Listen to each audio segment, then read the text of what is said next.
नमस्कार, ये आकाशवाणी पटना है। अब आप खालिद रशीद से प्रादेशिक समाचार सुनिए। पहले मुख्य समाचार। केंद्र सरकार ने आम जनगणना के साथ जाति जनगणना कराने को मंजूरी दी। सत्ता पक्ष के साथ साथ विपक्ष ने भी सरकार के फैसले का स्वागत किया। मुख्यमंत्री नीतीश कुमार ने जाति जनगणना कराने के फैसले पर प्रधानमंत्री के प्रति आभार जताया। राजद ने कहा, ये समाजवादियों की जीत है। प्रधानमंत्री नरेंद्र मोदी भारत के पहले ऑडियो विजुअल और इंटरटेनमेंट शिखर सम्मेलन वेव्स 2025 का कल मुंबई में उद्घाटन करेंगे। और 4 मई को खेलो इंडिया यूथ गेम्स का शुभारंभ मुख्यमंत्री नीतीश कुमार और केंद्रीय खेल मंत्री मनसुख मांडविया करेंगे। अब समाचार विस्तार से। केंद्र सरकार ने देश में जाति जनगणना कराने का निर्णय किया है। प्रधानमंत्री नरेंद्र मोदी की अध्यक्षता में आज हुई केंद्रीय कैबिनेट की बैठक में इस संबंध में प्रस्ताव स्वीकृत किया गया। केंद्रीय मंत्री अश्विनी वैष्णव ने मंत्रिमंडल की बैठक के बाद पत्रकारों को इस अहम निर्णय की जानकारी देते हुए बताया कि जाति जनगणना का कार्य आम जनगणना के साथ कराया जाएगा। श्री वैष्णव ने कहा कि इसका उद्देश्य समाज के सभी वर्गों तक सरकार की योजनाओं का लाभ उनकी आवश्यकताओं के अनुरूप पहुंचाना है। कई राज्यों ने सर्वे के माध्यम से जातियों की जनगणना की है। जहां कुछ राज्यों ने यह काम सुचारू रूप से संपन्न किया है, वहीं कुछ अन्य राज्यों ने राजनीतिक दृष्टि से और गैर पारदर्शी ढंग से सर्वे किया है। इन सभी स्थितियों को ध्यान में रखते हुए कि हमारा सामाजिक ताना बाना राजनीति के दबाव में न आए, जातियों की गणना एक सर्वे के स्थान पर मूल जनगणना में ही सम्मिलित होनी चाहिए। मुख्यमंत्री नीतीश कुमार ने जाति जनगणना कराने के केंद्र के फैसले का स्वागत किया है। श्री कुमार ने कहा कि जाति जनगणना कराने की हम लोगों की पुरानी मांग है। उन्होंने सोशल मीडिया हैंडल पर अपने पोस्ट में इस निर्णय पर प्रसन्नता व्यक्त करते हुए कहा कि जाति जनगणना कराने से विभिन्न वर्गों के लोगों की संख्या का पता चलेगा, जिससे उनके उत्थान और विकास के लिए योजनाएं बनाने में सहूलियत होगी। मुख्यमंत्री ने कहा कि जाति गणना से देश के विकास को गति मिलेगी। उन्होंने जाति जनगणना कराने के फैसले के लिए प्रधानमंत्री नरेंद्र मोदी का अभिनंदन तथा धन्यवाद किया है। भाजपा के वरिष्ठ नेता और केंद्रीय मंत्री नित्यानंद राय ने जाति जनगणना के निर्णय को ऐतिहासिक बताया है। उन्होंने कहा कि इससे देश को एक प्रमाणिक आंकड़ा मिलेगा। लोक जनशक्ति पार्टी रामविलास के प्रमुख और केंद्रीय मंत्री चिराग पासवान ने कहा कि इससे गरीब जातियों को मुख्य धारा में लाने में मदद मिलेगी। जातीय जनगणना का सबसे ज्यादा असर देश के तमाम उन गरीब जातियों से आने वाले लोगों को होगा जो संभवतः अभी तक मुख्य धारा के साथ नहीं जुड़ पाए हैं, केंद्र राज्य सरकार की योजनाओं का उस स्तर पर लाभ नहीं ले पाए हैं जो अपेक्षित था। मुझे लगता है इसके होने से हर व्यक्ति को मुख्य धारा के साथ जुड़ने का मौका मिलेगा और देश 2047 में जब विकसित भारत की बात हमारे प्रधानमंत्री जी करते हैं, उस दिशा में उसकी नींव को मजबूत करने की दिशा में ये एक मजबूत और महत्वपूर्ण। उप मुख्यमंत्री सम्राट चौधरी ने कहा कि इस कदम से सभी जातियों के लिए नीतियां बनाने और उसे लागू करने में मदद मिलेगी। राजद अध्यक्ष लालू प्रसाद यादव ने कहा कि जाति जनगणना का निर्णय उन लोगों को करारा जवाब है जो राष्ट्रीय जनता दल को जातिवादी कहते थे।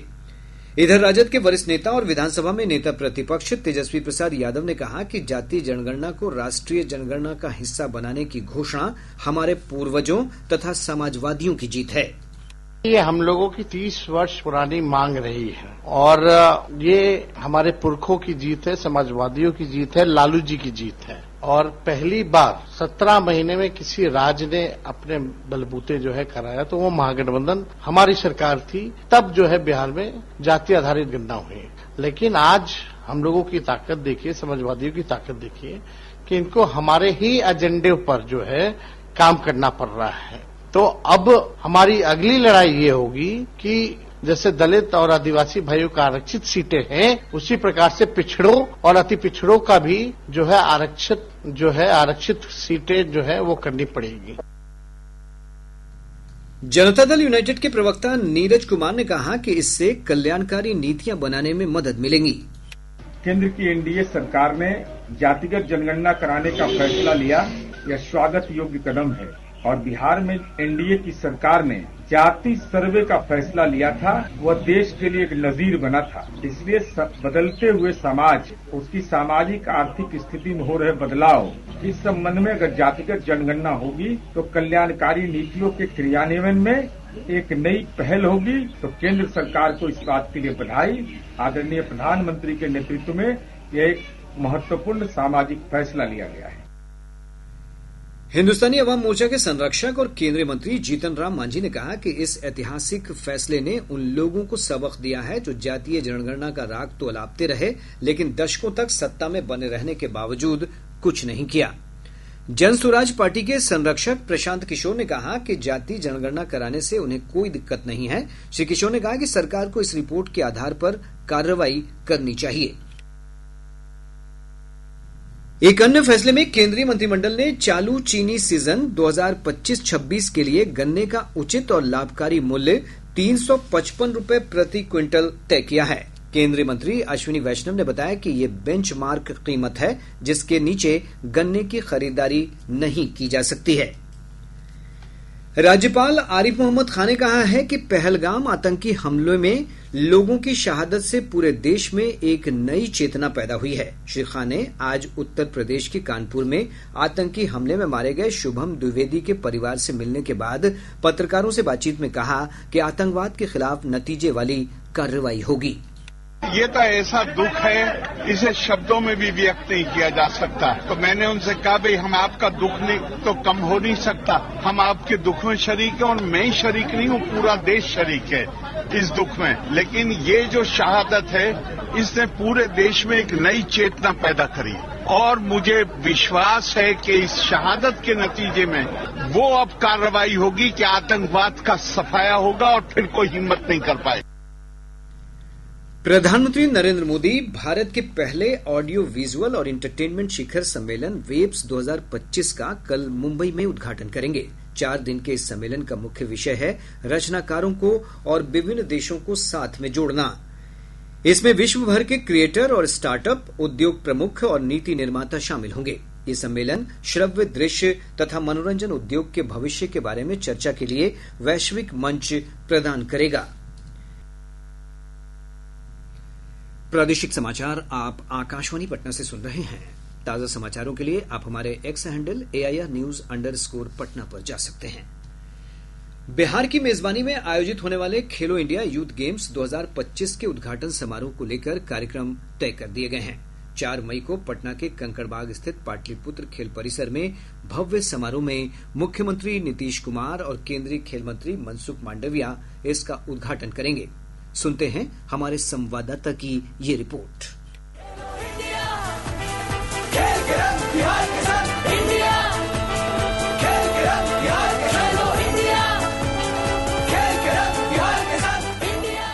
बिहार की मेजबानी में हो रहे खेलो इंडिया यूथ गेम्स को लेकर राज्य में खेल प्रेमियों के बीच उत्साह का वातावरण है। 4 मई को रंगारंग उद्घाटन समारोह होगा। इसमें जाने माने खिलाड़ियों के साथ फिल्मी और कला जगत कलाकार भाग लेंगे। उद्घाटन समारोह का आयोजन संध्या 6 बजे पटना के कंकड़बाग स्थित पाटलिपुत्र खेल परिसर में होगा। समारोह में खिलाड़ियों के नाम प्रधानमंत्री नरेंद्र मोदी का वीडियो संदेश भी प्रसारित किया जाएगा। खेलो इंडिया यूथ गेम्स राष्ट्रीय खेलों के बाद देश का दूसरा सबसे बड़ा खेल आयोजन है। उद्घाटन समारोह में कई नामी गिरामी कलाकार सांस्कृतिक कार्यक्रम की प्रस्तुतियां देंगे। बिहार के निवासी और जाने माने अभिनेता पंकज त्रिपाठी कार्यक्रम में उपस्थित रहेंगे। आकर्षक प्रकाश सज्जा और बिहार के बारे में प्रस्तुति विशेष आकर्षण का केंद्र होगी। 15 मई तक चलने वाले इस कार्यक्रम में देश भर से 8,500 से अधिक खिलाड़ी और 1,500 से अधिक ऑफिशियल हिस्सा लेंगे। कार्यक्रम में 28 अलग अलग प्रकार के खेलों की प्रतिस्पर्धाएं होंगी। मुख्यमंत्री नीतीश कुमार ने आज गया में खेल आयोजन की तैयारियों का जायजा लिया। उन्होंने गया के विपाड में मेजर ध्यानचंद खेल परिसर का शुभारंभ किया। साथ ही उन्होंने अत्याधुनिक स्विमिंग पूल और ओपन एयर थिएटर का भी उद्घाटन किया। धर्मेंद्र कुमार राय, आकाशवाणी समाचार, पटना।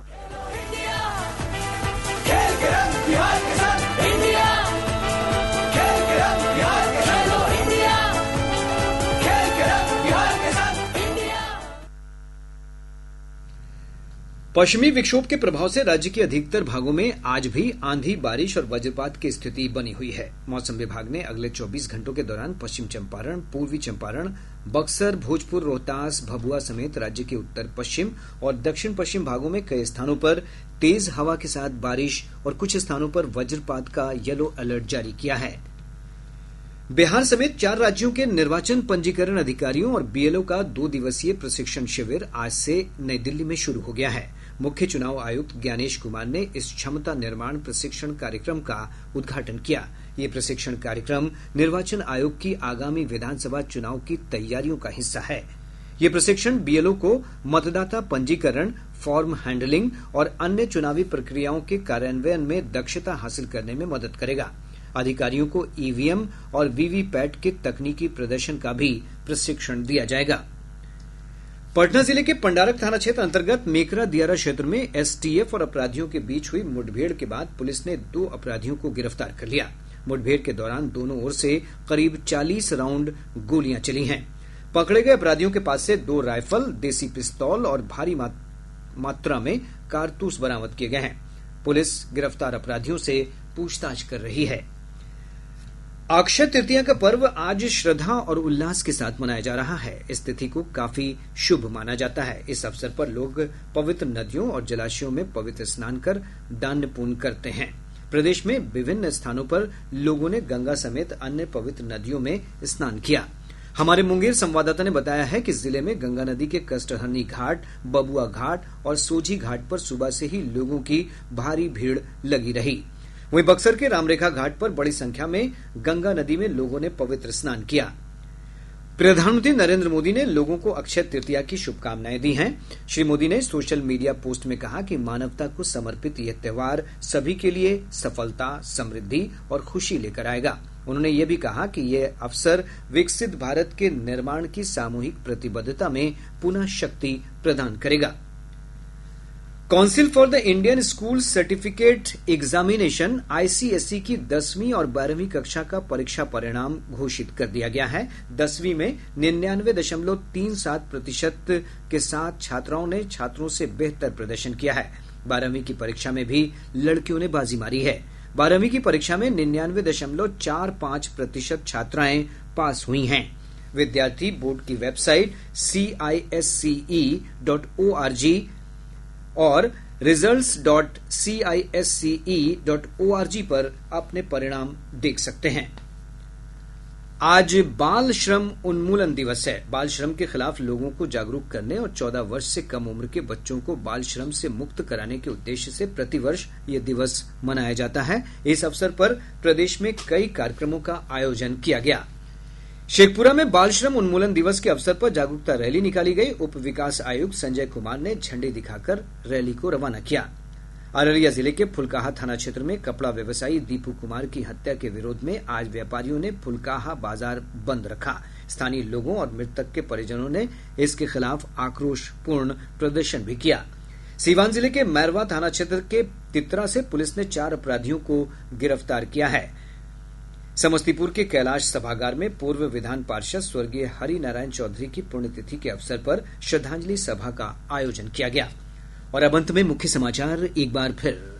केंद्र सरकार ने आम जनगणना के साथ जाति जनगणना कराने को मंजूरी दी। सत्ता पक्ष के साथ साथ विपक्ष ने भी सरकार के फैसले का स्वागत किया। मुख्यमंत्री नीतीश कुमार ने जाति जनगणना कराने के फैसले पर प्रधानमंत्री के प्रति आभार जताया। राजद ने कहा ये समाजवादियों की जीत है। प्रधानमंत्री नरेंद्र मोदी भारत के पहले ऑडियो विजुअल और इंटरटेनमेंट शिखर सम्मेलन वेब्स 2025 का कल मुंबई में उद्घाटन करेंगे। और 4 मई को खेलो इंडिया यूथ गेम्स का शुभारंभ मुख्यमंत्री नीतीश कुमार और केंद्रीय खेल मंत्री मनसुख मांडविया करेंगे। इसके साथ ही आकाशवाणी पटना से प्रसारित प्रादेशिक समाचार का ये अंक समाप्त हुआ।